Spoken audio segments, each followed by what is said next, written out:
Hello and welcome to Soul's Compass Healing. And I really do mean that. Welcome. You are welcome to join me in the ether web as I have my bare feet on this forest floor grounding us. I am Brianne Lazinski. I offer one-on-one support sessions where I incorporate evolutionary astrology among other things that I have learnt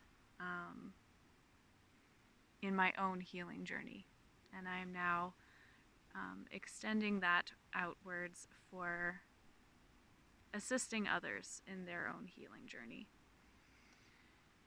Those other things are understanding human biology and how trauma resides in the body and how trauma can be healed in the body with an application of an understanding of the biology, an application of internal family systems parts work, and an application of somatic therapy. And so my work is very much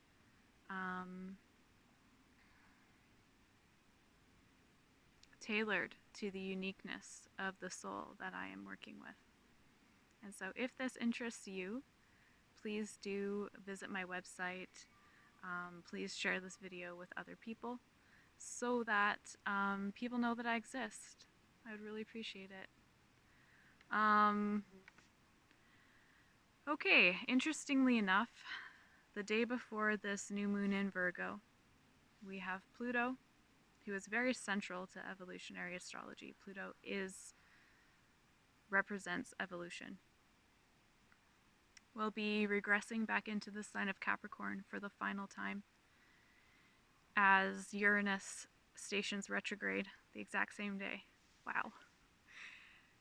And so it's interesting because Uranus rules Aquarius, which will be, ruling Pluto for the next 20-some years. However, over the next couple of months, Pluto's having this final dip into Capricorn. And it's ruled by Saturn in Pisces, who is opposing this new moon. And what I see happening out there in the world is exactly what I see in the chart, because that's what astrology is, right? It's life.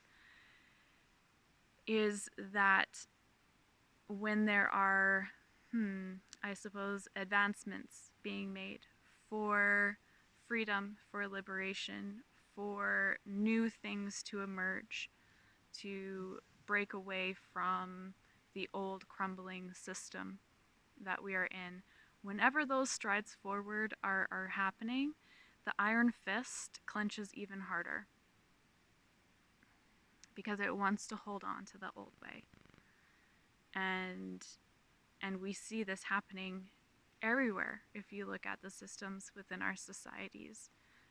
In most places around the world, this is exactly what is happening.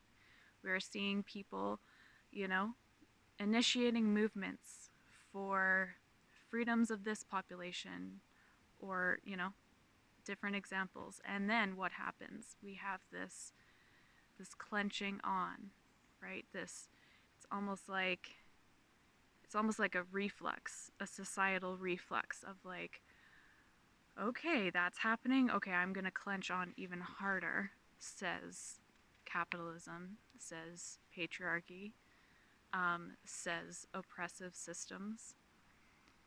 And so it creates this tension, and this is the overall tension of what we are feeling as, within the last couple of years as Pluto has been culminating its time in Capricorn and initiating, getting those sparks, right? Like how a forest fire travels, it gets, sparks flown. It's like these Aquarian sparks have been flying out, and it's been, people have been wanting to control that. And so right now it's time to judge what's working and what's not, right? Saturn and Pisces opposing this new moon in Virgo. Pisces is a soupy mess. Pisces is that balsamic phase. Pisces represents culmination. And so when we stand where we stand right now in our societies, where we see the systems are really crumbling, at a foundational level, we must remember the Virgo attributes, right? Like, if I am going to step up to the plate and attempt to do something about this, what do I need first? Virgo is the sign of self mastery. Virgo is the sign of taking care of oneself enough that you can go out and make a change in the world. And so, and it's also the sign of preparedness, right? Like, have you done your homework? Have you taken the time to discern what's working and what's not, and to really think about the changes that you could uniquely bring to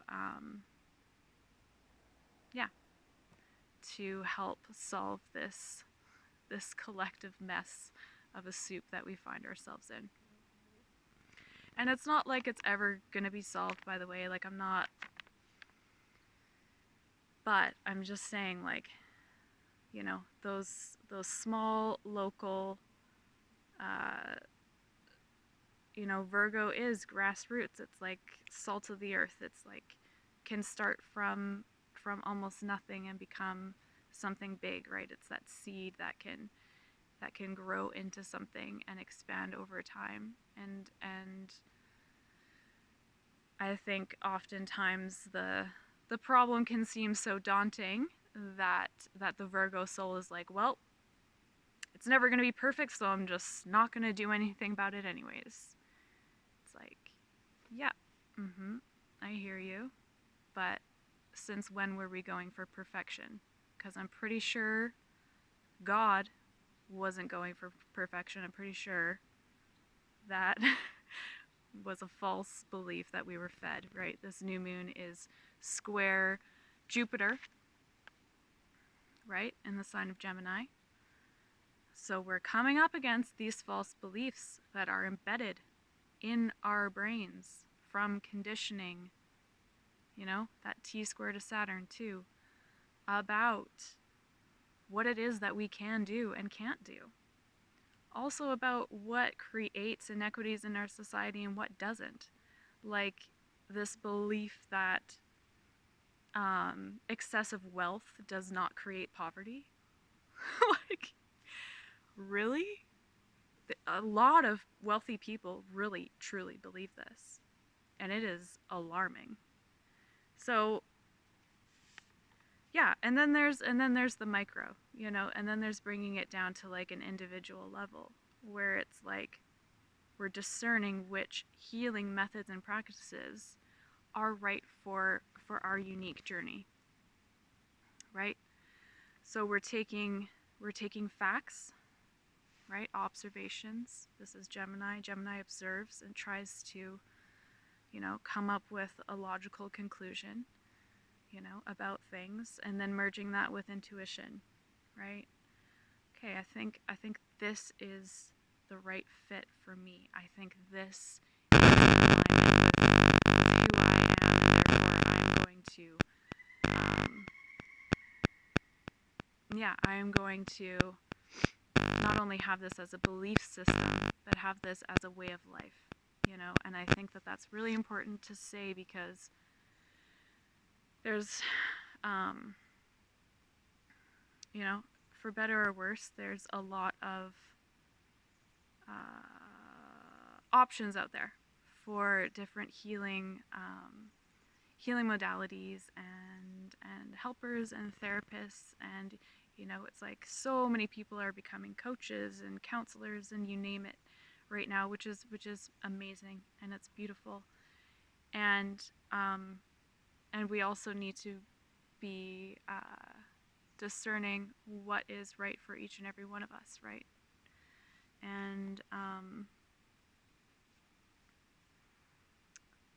I guess I'm kind of beating around the bush right now, so I'll just say it straight up. I like I have the capacity to look into past lives of others. I have the capacity to read other people's energy. However, I rarely use those capacities. Why? Because there is a very particular time to use those capacities. It's not all the time. I am not here to be a spiritual entertainer. If you want a session with somebody who's going to entertain you and be the Hollywood psychic, you got the wrong girl. It's not going to be me. There's plenty more out there. I'm sure you'll find your fit.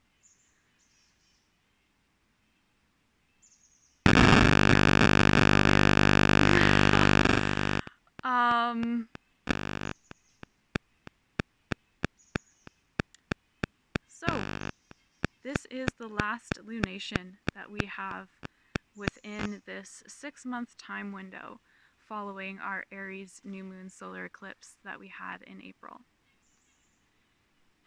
Oh, sorry. I tweaked my neck this morning and it's like really painful. And yeah, I'm good. Just got a little bit of a twinge there. Yes.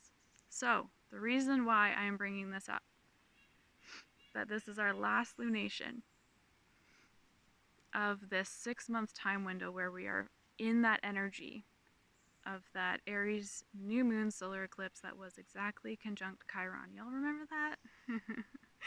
Yeah. That was Chiron, repetitious wounding, Pluto, evolution, and bombs dropping in order for that to take place, right? And it's just like, now we stand at a place, we stand at a certain level, Virgo, where we can ask, is it all in vain? Is our suffering all in vain? Or are we challenged to recognize the what's the point attitude that we may have? And it's more of an attitude. I actually take back that word. I don't want to use that word. This what's the point is a learned helplessness complex that literally, it is psychological and it is biological too. It literally limits our physical mobility. Aries, Chiron. And so,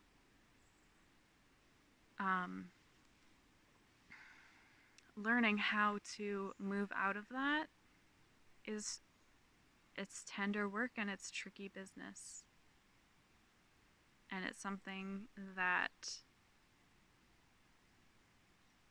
I can help with. Because I'm doing it for myself, and this comes back to the Virgo essence, right? Combined with this Chiron Pluto action, because this moon is sexy quadrate both Chiron and Pluto, right? So it's like where we are wounded and is where we have that capacity to initiate our own healing journey. And once I have done this for myself, I guess I'll just speak for myself. I have initiated my own healing journey. I mean, whatever. It's got several iterations of initiations, but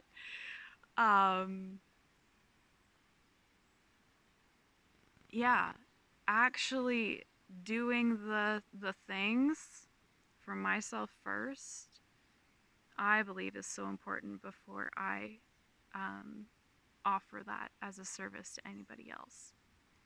Because if I haven't, tasted that in my system and in my body, and it's like how the hell would I know what that even vaguely could be for somebody else, right? So that's really what is. There's so much culmination energy, there's so much balsamic energy with this new moon, and it's for that refinement, right? It's for that. Yeah, never mind. I'm just gonna start rambling if I continue going down that road, so I won't.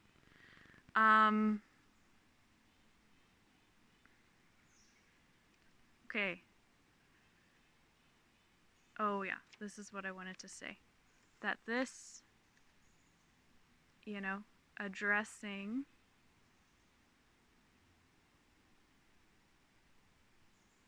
the fact that, I mean, Virgo gets a bad rep, and I like to advocate for the beautifulness of Virgo because, yeah, I do. And it's,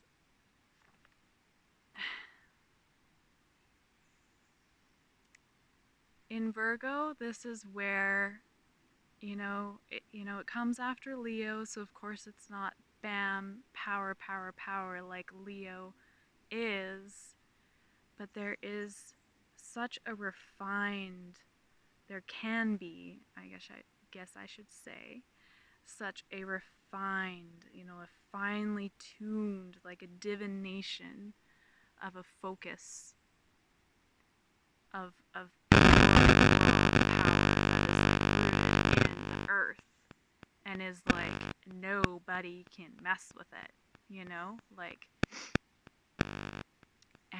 and finding that sense of like, okay, I am not gonna give up. I am not gonna give up. I'm gonna put my bare feet on the earth and take a breath, and I'm gonna come up with a plan. I'm gonna write it down, step 1, step 2, step 3, about what I can think of in this moment about how I'm going to address this thing. And then I can relax because the plan is there. I know that I have the power to take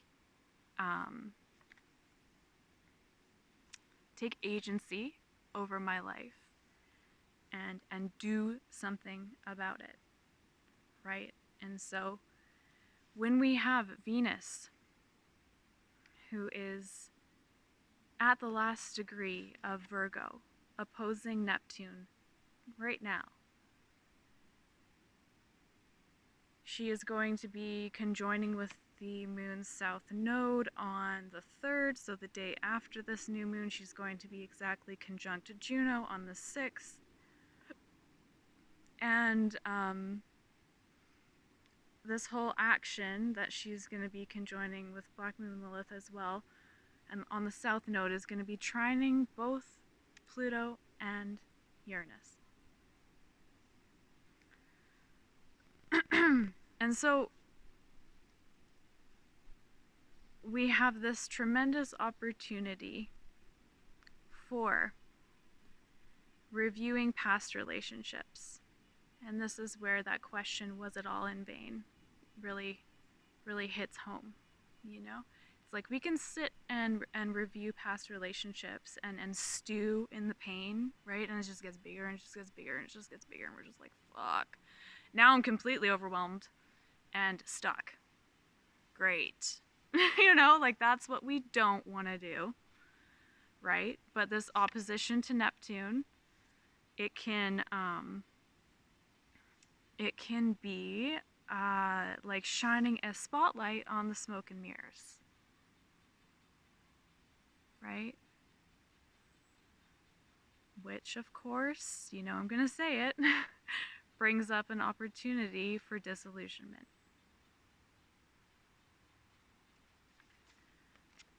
Where in this review of the past relationships, relating dynamics that we have had, can we find that sense of, okay, What is in my realm of control, Virgo, that I can initiate my own healing journey, because we are culminating this mega intense solar eclipse with that mega Chiron energy. It's like, and what can I do about it to, Virgo, make those like 1 degree shifts, 1 degree shifts that are so monumental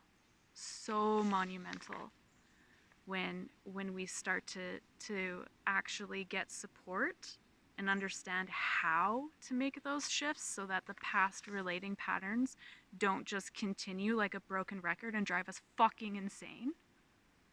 Yeah. We there's a way out. Trust me, there's a way out. And I have made it my fucking mission to find it. And yeah, it's never gonna be done. But whew, it is possible. It is possible. It is possible to heal and to have different relationships. I'm telling you right now, I'm being honest. I'm not making this up. I know it sounds too good to be true, but it's true. It is possible. If you want to know more, you gotta book with me, guys. I'm not gonna just give out all of my fucking secrets on YouTube. So, okay. What's next? Yes, perfect timing for some Mars in Cancer talk as the tears come. Yeah. So, Mars likes to move when Mars is in the sign of Cancer. Mars will not move until Mars feels safe. So, bottom line, no ifs, ands, or buts about it. What is absolutely paramount for any healing or change to take place: safety first. So, as Mars moves into Cancer, we have about a month of Mars in Cancer energy to experiment with this, try on different modalities, different methods about how we can make our body feel safe, and it's not, I love Mars energy because it's incarnation, it is blood, it is flesh, right? So I'm not talking about manifesting safety as if that was even possible, right? This is why a large part of the New Age is just such a big eye roll. Mars needs to feel safe. Mars cannot be talked into safety, right? Mars needs to feel it. So, can be, many different things. As I said, I'm not giving away all my secrets. Okay, what else? I think that's it. Mercury went direct today. Woohoo! Sun's coming out. Yes. So good. So good. I